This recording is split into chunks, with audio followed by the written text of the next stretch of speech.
When I first began thinking about leadership and was thrown into my first leadership opportunity in college, like many of you were, I had the mistaken idea that great leaders were great at everything.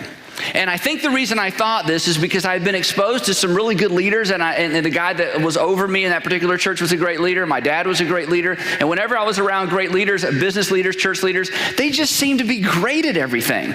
And the other thing I thought about leadership back then was that what leaders did is whenever they stumbled over one of their weaknesses, they spent time shoring up that weakness to make it a strength. So by the time they were fully developed leaders, these leaders were great at everything. And it took me about 8 years into leadership to discover something that I go back to over and over and over again that was true of me, and I think is true of all leaders, and that was simply this. I discovered that my fully exploited strengths were of far greater value to our organization than my marginally improved weaknesses. That my fully exploited strengths would always be of far greater value to any organization I was a part of than my marginally improved weaknesses. Now, if you don't get anything else out of the session, you fall asleep or have to leave early or your pen runs out of ink, here's what I want you to hear, because I know this is true of you. Your fully exploited strengths are of far greater value to your current organization than your marginally improved weaknesses. The truth is, your weaknesses will always be weaknesses in comparison to your strengths.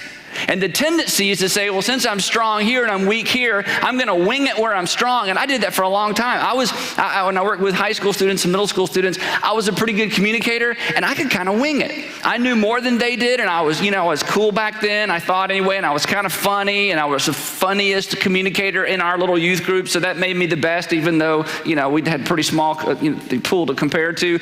And so I could kind of wing it with communication. I could take one verse and keep kids involved for 15 or 20 minutes at a time. So consequently, I put very little time into my speaking preparation because that was a strength, and I kept trying to be a good organizer and a good event planner and a good administrator, and at best it was always a weakness, and it will always be a weakness for me. Your fully exploited strengths will always be of far greater value to your organization than your marginally improved weaknesses, which means as a leader, as you listen to this content, and I'm going to go through it pretty quickly. I put most of it in your notes because I knew it was going to be the end of the day and you didn't want to do a lot of writing, and I want to go quick, which means that as you listen to this little talk, don't think in terms of only your leadership, but think about the leaders around you, because let me tell you how to have a great organization. You create space for the leaders in your organization to fully exploit their strengths, help them delegate their weaknesses to people for whom those weaknesses are actually strengths, and you will have an incredible organization.